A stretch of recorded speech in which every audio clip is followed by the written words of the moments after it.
Good evening and welcome to News 360. We're live from the News Hub here in Accra. I am Isa Moni. And I am Solis Rose Quarter. We're also live on DSTV channel 279. A look at the headlines for this evening. News 360 headlines is brought to you by Deluxe Paint, Heaven Black Mosquito Coil and Spray, Premier Health Insurance. Coming up this evening, rains destroy bridges and roads in the Ashanti region.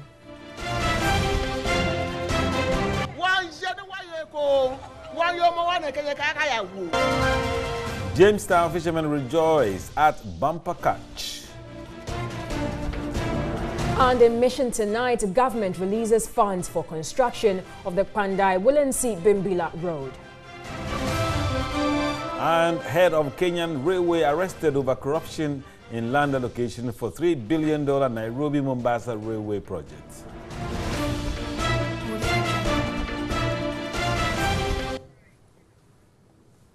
Don't forget that you can get more details of any of our stories on 3news.com. You can also get interactive with us via social media platforms, Facebook, Instagram, as well as Twitter. Let's start from the fishing sector, where fishers at the Jamestown Fishing Harbour in Accra are jubilating over a bumper catch as the fishing season peaks. However, Catherine Frimpoma reports there is still cause for concern as consumers cannot afford to buy the type of fish being caught. August, according to experts, is the peak season for fishing in Ghana. Fishermen are expected to catch more fish on their expeditions. A fishery expert explains why. Just as human beings, where there is food, you have people aggregating there. So during August, usually start from July, August, September, when the weather is cool. Then the fishes move because there will be food, what we call upwelling. The food moves from the bottom to the surface and the fishes move accordingly. They come to feed during that time also, they spawn. The intended close season, which was scheduled for August, was vehemently opposed by fishermen who said August was their bumper season. However, experts have argued that no fisherman has really got a bumper catch in the last 15 years. Now, in the 1990s, we talked about a bumper catch, a bumper season. And back then, we really had bumper seasons. Starting in 2000, 2001, 2002, the stock has continued to go down. So people who started fishing 15 years ago probably never really saw a true bumper catch. And you can say now that the bumper catch that we have in August is not really a bumper catch. We therefore set out to verify the situation.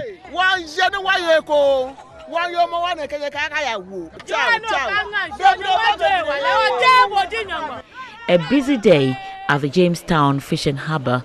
It's 10 a.m. and fishermen were still arriving from their expeditions. Ordinarily, all boats would have landed by now. This is an indication that there have been a lot to do at sea, hence the late arrival. It was a brisk business day for fishermen, fish processors, traders, as well as consumers. There's a lot of fish here today, but the species being landed are these big ones, what I call the luxury fish, because the prices are way too high for the common man to afford. The small pelagics, the anchovies and sardinella, what I call the people's fish, because of the relatively low price, are in short supply. A clear indication of the fact that those species have indeed depleted.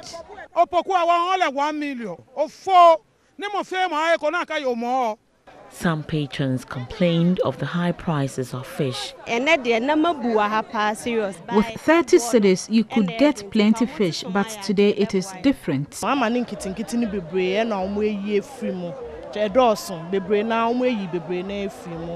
it's very small. Fishermen, on the other hand, were happy with their gains. Joseph was, however, worried that the gains this year is low compared to previous years. He lamented that illegal fishing activities have led to smaller catches and called on the government to enforce the laws.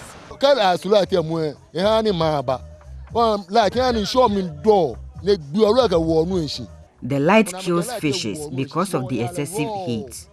The few that we had tastes bitter and goes bad after a short period. The women, on the other hand, though elated at the harvest, expressed concern things could have been better but for the illegal, unreported and unregulated fishing practices known as IUU. The signs are clear. Fighting illegal, unreported and unregulated fishing practices has become imperative to improving fisheries in Ghana. Let's remain with fisheries. And activists for sustainable fisheries have threatened to employ drastic measures to compel government to enforce the fisheries laws.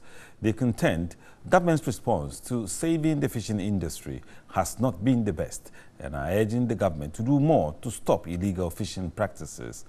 Here are excerpts from the Captured by Women show earlier today. We in civil society will try to do our best, engage government, and especially with the Faribambo project, look at our usual issues, illegal fishing, which is a big issue that needs to be addressed. And then we can push government on a certain tangent. But believe me, if we feel in any point that government is not doing what it's supposed to do, we'll take government up, go legal action and others. We need drastic, radical reforms. Illegal, unreported and unregulated fishing practices, IUU, account for the many woes in the fisheries sector. Some fishermen have consistently called on government to be firm in enforcing laws against IUU. We have assaulted species, but the catches are still low because of the illegalities. This abo, I didn't allow anybody to bring illegal fish for this place because some of these all boats, they're from Choco, but they'll kill their light fish. They can't come here to come and sell it, because if they come here, they have a problem. We will beat them, we fight with them, because we don't want to see that fish in our harbor. However, government has not been forthcoming. Some experts believe this requires a radical approach. One of the radical approaches, according to Kojoche Yamwa, will be the formation of a media coalition against IUU. I'm saying very soon you will see us catalyzing media against IUU. This year, in a few months' time, you see a meeting, media against IUU, to push the agenda, because we need to push the agenda, and we need to ensure that our brothers, our mothers, our fisher folks, our friends are able to sustain their livelihood. And we must communicate, and we must hold government accountable, and we must do that without fear or favor. The Fisheries Commission and the Ministry for Fisheries and Aquaculture Development have been under fire for their inability to enforce existing laws that regulate the fisheries sector. And now to issues regarding sanitation.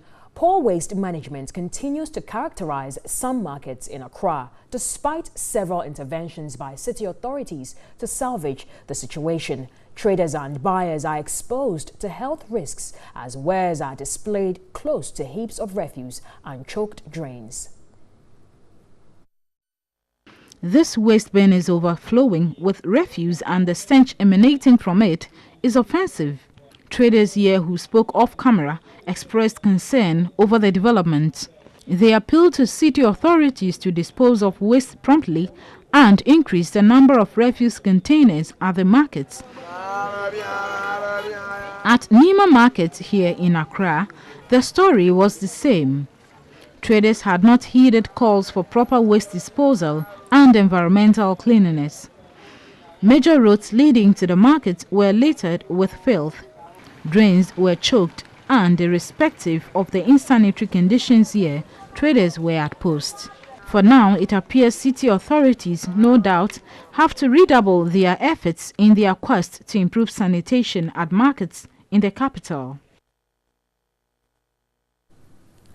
And it's been almost 79 years since the Second World War ended, which claimed millions of lives. One of the few surviving war veterans in the country, ex-Sergeant Samuel Atta, at age 114, shares clear memories and experiences with our reporter Lucia Yambila at Aguna Nantifa in the Central Region. call it the Second World War or World War II, and you are right. The Second World War began in 1939 and ended in 1945 and lasted for 6 years.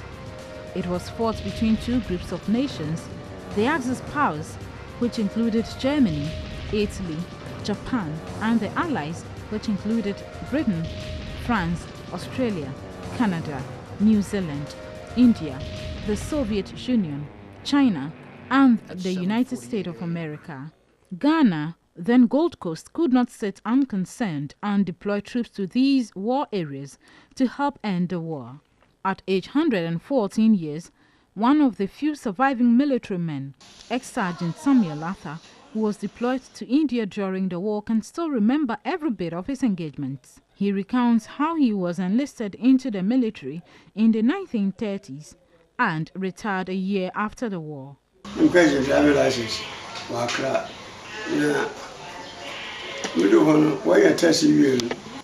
my pass? It's last was a come all by man. Was a soldier. Now, all McCoy, you do by 12 o'clock. Well, then being a sugar line war. Nima, a chill, what a sugar line war. I was forced to join the military when I went to Accra to renew my driver's license. I absconded and was traced, then brought back to the military camp. Records say many of these ex-servicemen lost their lives in the war. He was worried that after all the toil, they were not rewarded in any way. I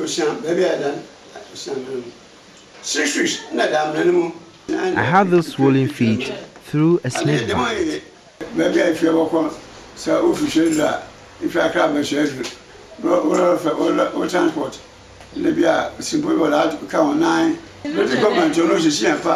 He took to piggery and poultry rearing after his retirement from the military in 1946 to sustain him. His son, Kofiata, also shares memories of his father. In fact, now, I'm not a chief driver. But now who say need the farming work. I developed interest in agriculture from my father, who left his driving work for agriculture after retirement. At his age, he is still strong and attends family meetings. Ex-Sergeant Samuel Arthur, however, sent a word of advice to the younger ones in the military to be humble. Lucy Ayambila, TV3 News, Aguna Nantifa. Well, that's definitely a very young-looking 114-year-old, if you ask me. But let's move away from that. In recent days of heavy rains have led to the collapse of several bridges in the Ashanti region. Now, most communities have been cut off from the urban centers, adversely impacting on economic activities in the affected areas. In the following report, Ibrahim Abubakar looks at the economic and social impact of the collapsed bridges in the region.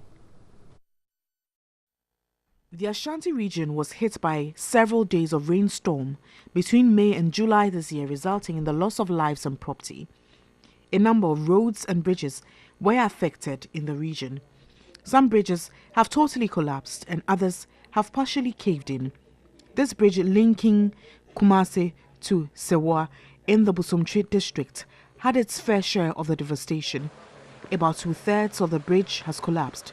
Motorists have to slow down to be extra careful in meandering through the other side of the road. Unfortunately, there was no warning sign to signal oncoming vehicles of the danger ahead. Some users of the road lament how the current state of the bridge is affecting them. The road causes accident because of its poor state, so we plead with the government for its support. I'm pleading that we do it and then everybody will feel okay living here. At Donaso, in the Ejisu municipality, the bridge linking Ejisu to other farming communities like Kwaso and Abenase was destroyed. Vehicles are unable to access the bridge. Commuters alight at one end of the collapsed bridge and walk over to the other end before boarding another vehicle. The Oda River floods at every downpour, rendering the bridge inaccessible for both the young and old. Some commercial drivers also say the collapse of the bridge has hugely affected their business. A newly constructed bridge at Pakuso in the Sokore Mampo municipality is also showing signs of collapse. A portion of the bridge is gradually falling apart. The road has developed gullies only few months after the asphalting of this road.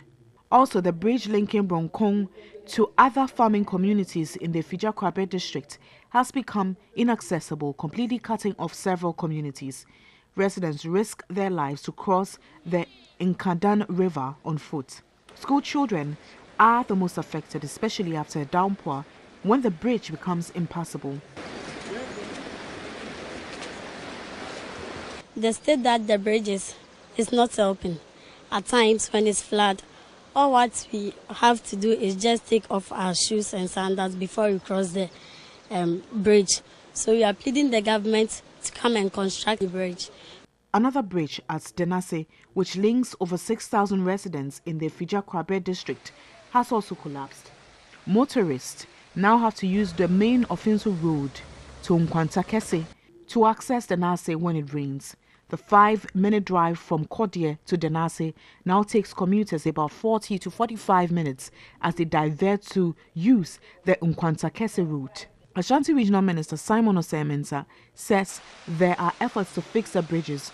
We are packaging the whole project and then award it on contract. We'll submit it to the Minister of Roads and Highways, and then we procure a contractor to go and undertake.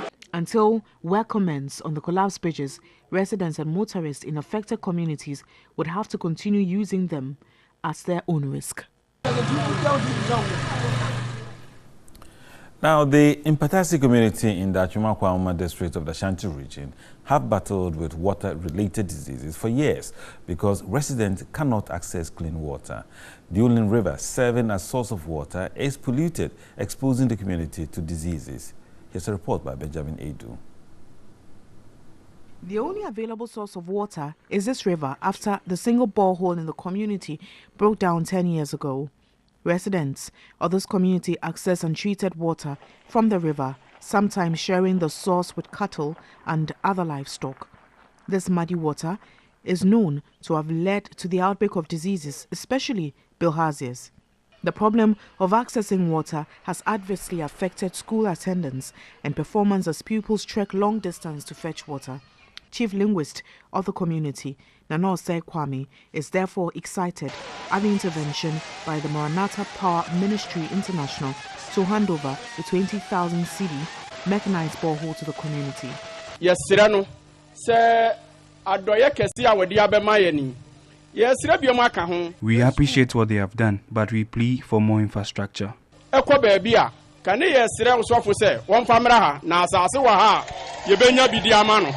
General Overseer of the Maranatha Power Ministry, Bishop Noble Francis Afote, said the church was touched by the plight of the community. The community is crying for their JSS to be fixed. So after this place, we'll be going there to see whether it will be able to help.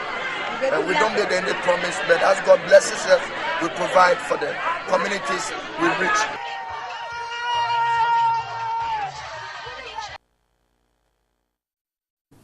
You're watching News 360 from the News Hub at Adesanwe in Kanda, Accra. We'll be back with more after this. Do stay.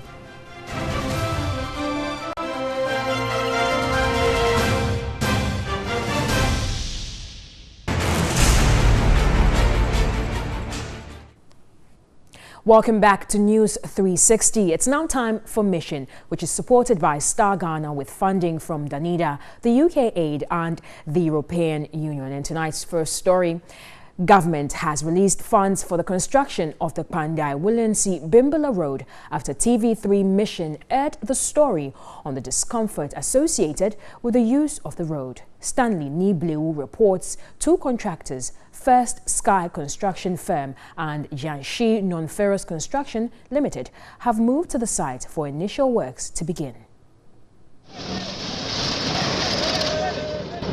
This is what commuters in Pandai East Gonja, Nanumba South and North in the northern region have had to endure.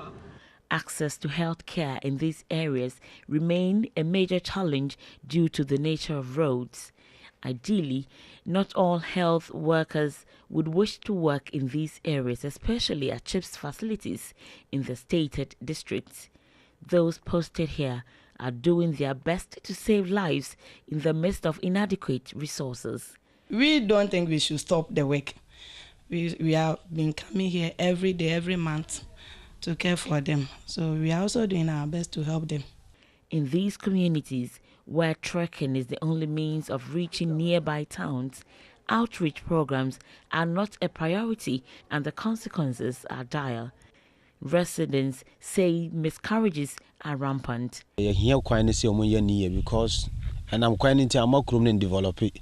We need a road to be fixed. The community is not developed because of the poor nature of the roads here.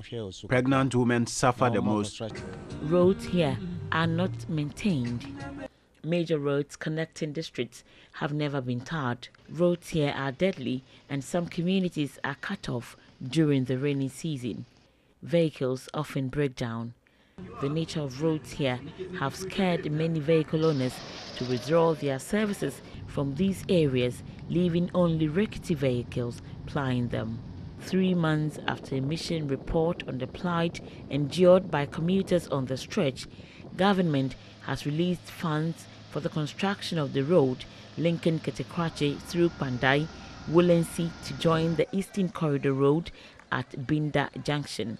The contract of the 75-kilometer road was awarded in 2016, but work did not commence due to lack of funds. Contractors First Sky Limited and Jiangxi Non-Ferrous Construction Limited have moved to site and brisk work is ongoing. Where we are at the moment is the regional road, that is the R202, starting from Ketekrache, through Pandai, through Wolensi, through Nakpaili, and then ends at Binda on the Eastern Corridor Road, that is the N2. Now, it used to be an existing gravel road, and then traveling on this section was very difficult. So the government saw the need that we have to improve this road to a double surface bituminous road to ease the movement of vehicles. Residents engineer at the Ghana Highway Authority, Engineer Solomon Ajay, gave more details about the project. The project is actually starting from Borai Junction, that is from kilometer 51 through to kilometer 123 at Binda on the Eastern Corridor Road. Well, the first 40 kilometers, which is from kilometer 51 to kilometer 88, is being handled by First Sky Limited. As of today, the contractor has done 60% work progress. And then from kilometer 88 to 123 is handled by Jiangxi Non-Ferrous, who has done 30 kilometers of physical progress. Both contractors have 36 months to complete the project. I think after 3 or 4 months, you can get everything. The road will be ready for this stretch. But for the back one, because every year we should do it well, take the responsibility for this country. That is why it will take time for the others. Chief Executive for Pandai, Emmanuel Atta Tatablata, said other bad roads in the district are to be fixed. Some resources would be required to address the problem of the roads in order to improve access to health care and the socio-economic lives of the people in Pandai and its surrounding districts. Now let's remain in the northern region where pupils from 5 farming communities in the Nanumba North district of that region bring their own chairs from home to school owing to inadequate furniture. Stanley Niblewu reports kitchen stools are the most common seats used. Monkwado, Ngando, Puasatido, Manchoni, Tonayil and Ujorido are 5 neighboring communities in the Nanumba North municipality. The communities are neglected and poor, but are inhabited by more than 2,000 people.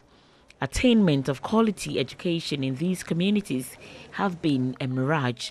Goal 4 of the United Nations Sustainable Development Goals pushes for universal access to education for all by 2030. However, Monkwado and its adjoining communities would require a series of serious interventions to achieve this goal. This is because majority of parents here have shown little interest in educating their children. Currently, there are 2 schools serving the adjoining communities, but some parents have refused to enroll their children in any of them. The community in August 2017 established the Future Leaders Academy to provide basic education for children of school-going age. The school's enrollment has since shot up from 5 pupils last year to 93 this year. However, teaching and learning are done in a discomforting manner. The available shed provides avenue for multi-grade system. I can say they don't know the essence of education. Now that we are trying to educate them to know how important education is. Because here it's a village, and sometimes when you go to somebody's house and you tell them that, or at least the children that you are having, they are very young to involve in farming. So you have to let them go to school. If you are able to educate your child, then maybe the time you get old, that child of yours can easily come and assist you. Pupils bring their own chairs from home. The chair one brings to school depicts the financial status of their parents. The infamous kitchen stool is dominant here.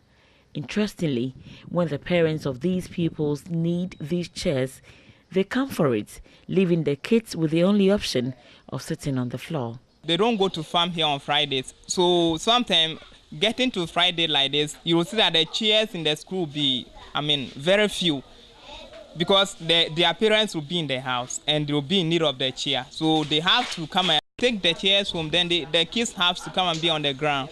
So sometimes they find it very cumbersome to copy notes. 7-year-old Cephas Lado, a class 2 pupil, is a victim. Like several others, Cephas has been sitting on the floor for 4 months after his mother flogged him for taking the only kitchen stool home to school. His father, Nyamwan Lado, who has never had the benefit of education, explained his wife has no option. The mother beat him in the house, that he shouldn't bring it again, that is the only stool they have in the house. He doesn't feel happy anytime his child sits on the ground, but he's not having money to afford a chair for him. Pupils exhibit the zeal to pursue basic education, but poverty remains a barrier. Tuition is free here because parents could not afford to pay a 2 cedis termly fee. A parent explains why. Everybody coming. Pupils are worried about their condition of learning. Supply of teaching and learning materials are non-existent. Teachers have devised means to solve the school's numerous problems. We've made it free that they should allow them to be coming, so that maybe if we are in need of something, here is a village, so we can take the kids to somebody's farm. Then when the person is having a job, then they can assist us more. Then we will get money that we can use to be buying soap. Monkwado and its adjoining communities would require conscious efforts and commitment of resources to transform education in the area. Coming. Well, that's it for Mission Tonight. It is supported by Star Ghana with funding from Danida, the UK Aid and the European Union. Issa Moni is standing by with more news.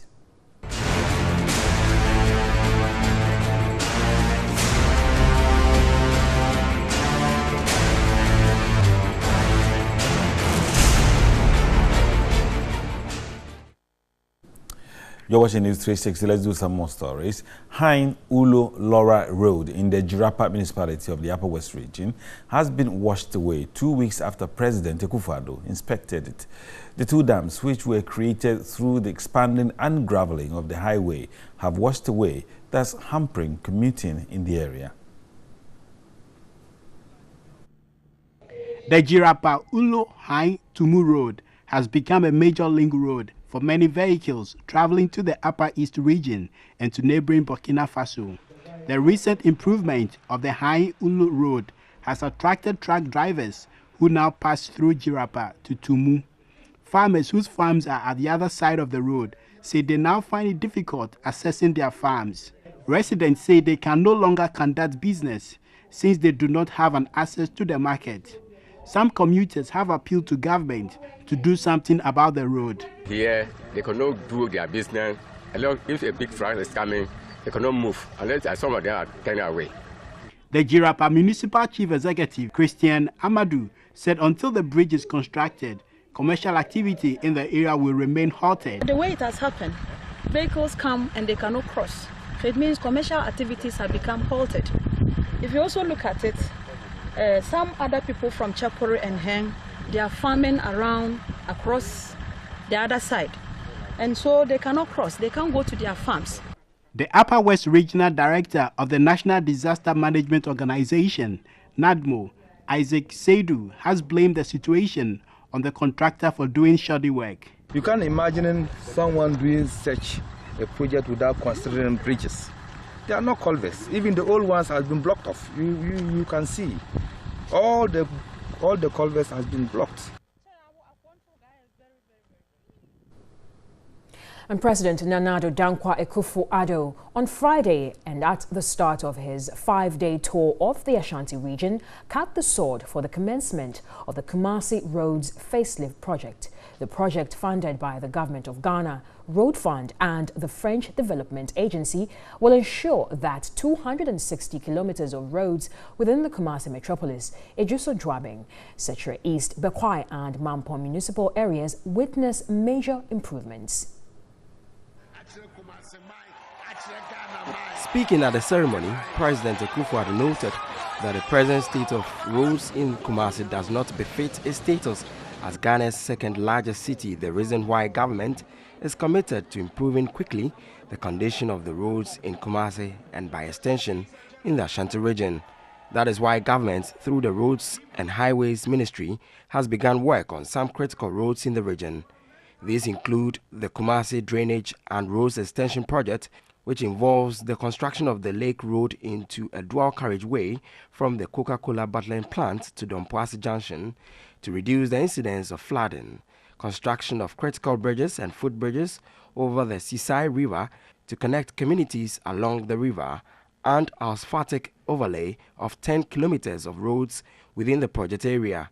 Additionally, the President indicated the facelift project will involve the rehabilitation of 100 kilometers of roads within Kumasi and Mampong, and the construction of over 100 kilometers of highways and feeder roads in the region, all funded by a Sino-Hydro facility. The project, he added, will take into account the remodeling of the 4 runabouts between the Jiso and the Kwame Nkrumah University of Science and Technology, and also asphaltic overlay on the 135 kilometers of roads within the Kumasi metropolis to deal with the issue of potholes and thereby give the roads in the metropolis a new lease of life. I want to use this occasion to announce that before the end of this year, construction works will begin for the dualization of the road from Accra to Kumasi. Other road projects in the offing include the construction of the Tamale Interchange, which will be the first interchange in the northern region, the construction of the Swami Interchange in the Ashanti region, the PTC Interchange in Takoradi in the western region, and the completion of the Sofan Line project. I urge all those whose properties might be affected by the various projects to cooperate within the Ministry of Roads and Highways and other relevant state institutions in accessing the compensation due them. We shall ensure that fair and adequate compensation will be paid to all persons and properties that shall be affected. These projects, the President said, represent an exciting phase in the infrastructural development, not only for Asante, but for the entire country. Prior to the groundbreaking ceremony, President Akufo-Addo paid a courtesy call on the Asantehene Otumfuo Osei Tutu II to inform him of his 5-day tour of the region and the activities he will be undertaking whilst in the region. The Asantehene, on his part, thanked President Akufo-Addo for the gesture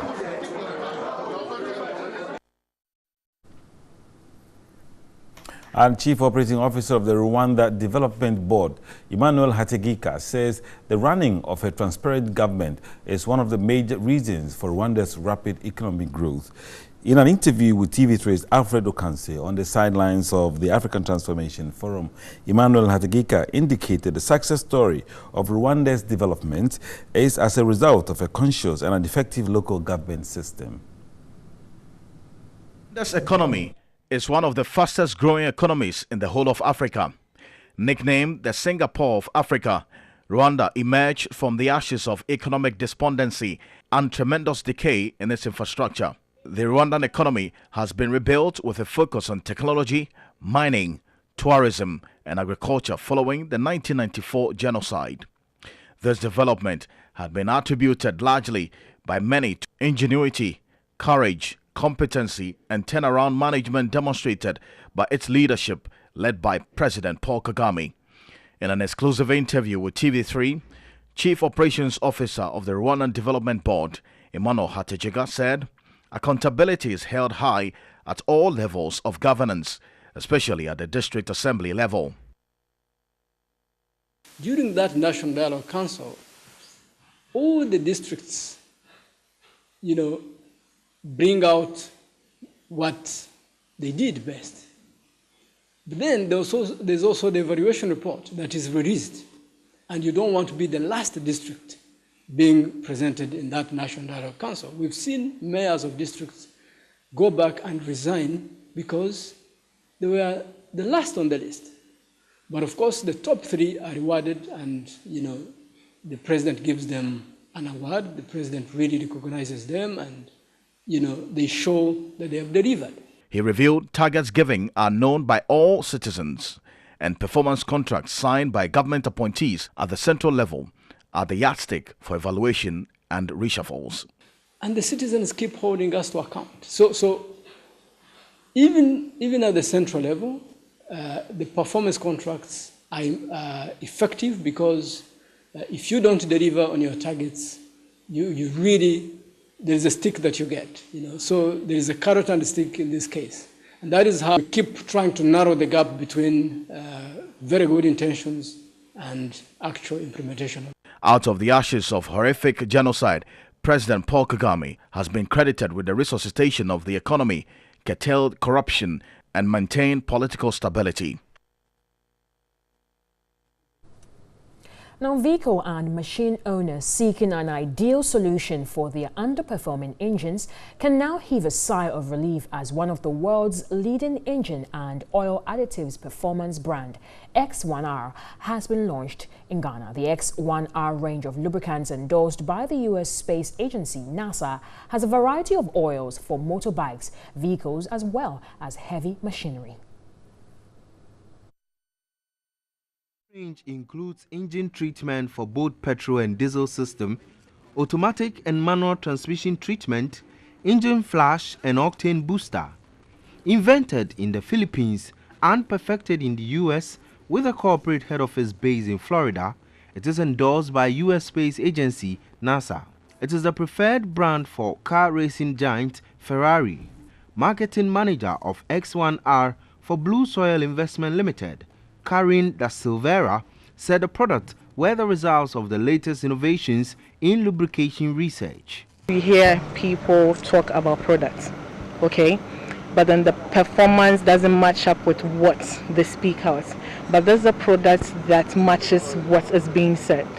Everybody who has used this product has acknowledged the fact that the product actually works. So what we are saying is that it's not just excellent, but then the delivery is mega, mind-blowing, breathtaking. The product's liability insurance policy of up to $1 million placed on X1R is evident of the confidence in the product range. For them to put that amount as a product insurance liability, you get it. It's not a joke. For NASA to endorse such a product, that means it's spectacular. So I urge you all to rush, get X1R. A chemical engineer with Blue Soil Investment Limited, Isaac Atusegu, explained how the product works. This product is not a lubricant. I want to make that clear. This product is an additive that improves the performance of the lubricant you are already using in your machine. So basically, it's a technology that enhances the performance of other products. It's supposed to tweak the performance of another product and not to serve as a replacement of the other product. Blue Soil Investment Limited in Accra are the sole distributors.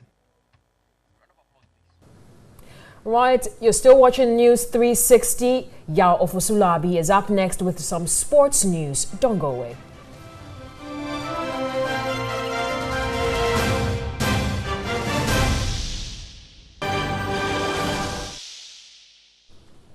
In international news this evening, Kenyan authorities have arrested the head of the agency that manages public land and the boss of the state railway on suspicion of corruption over land allocation for the new $3 billion flagship Nairobi-Mombasa railway.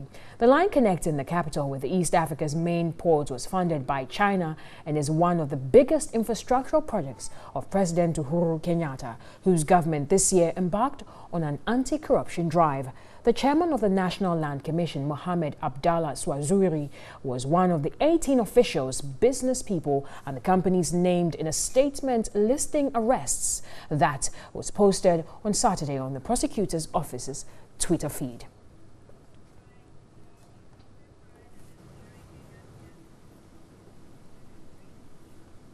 And mechanical claws of excavators have been tearing into buildings in an upmarket area of Kenya's capital, Nairobi, at the government's request. Plush homes and shopping malls are among the 4,000 or so buildings targeted for demolition. Among them, the UK Centre housing a large supermarket and other small shops has been reduced to rubble.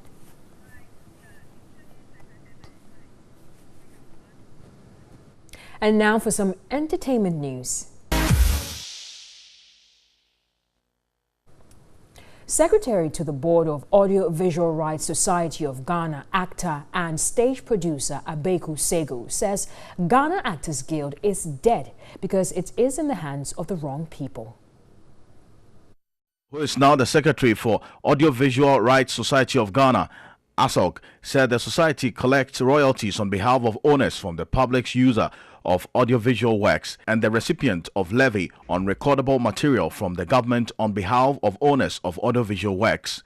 Abeku Sego vied for the presidency of the Ghana Actors Guild but was beaten by Sam Fission in 2017. The Ghana Actors Guild is supposed to be a form of a labor or trade union which represents actors and other major players within the film and TV industry. In an interview with Nana Kojoado on Showbiz 927 on 3FM, the actor disclosed that the Ghana Actors Guild is currently in the hands of wrong people. Acting is, if you like, one of the main pillars of the industry. True. The money, if you don't have motivated actors, you can't get it moving. Well, the Ghana Actors Guild is virtually dead now. In fact, within a short time, it's gone through its worst period. Yeah, because it's in the hands of the wrong people. I mean, that's the fact. It's in the hands of wrong people. People who do not understand film, do not understand the industry. Who do not understand the industry. He also said that government should pay attention to the creative arts. We must understand these things. The effect, we as a people, our spirit is low now. Yes. And it's not only money, it's not only the economy. In fact, to get people to even want to push the economy of Ghana, the people must feel proud. They must be energized, spiritually, psychologically, you know, to push our country forward. And it's film, music, arts, theater that can do that. In the novels that can do that. You know, the government needs to come in here. Well, we hope it to be revived very soon, Ghana Actors Guild. Before we take a leave of you, here is a wrap of how our cartoonist Tilapia captured the major news items of the week from his perspective.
Well, I think Tiliafe just doesn't disappoint at all. No, he doesn't. My pick is Abochi Yazo. I'm not going to choose. Your good friend has arrived in the Zongo, isn't he? Mustafa Definitely Ahmed, has. Doctor. That's it for this edition of News 360. My name is Issa Moni. And I am Solis Rose Corte. Do visit 3news.com for more news items. Good evening.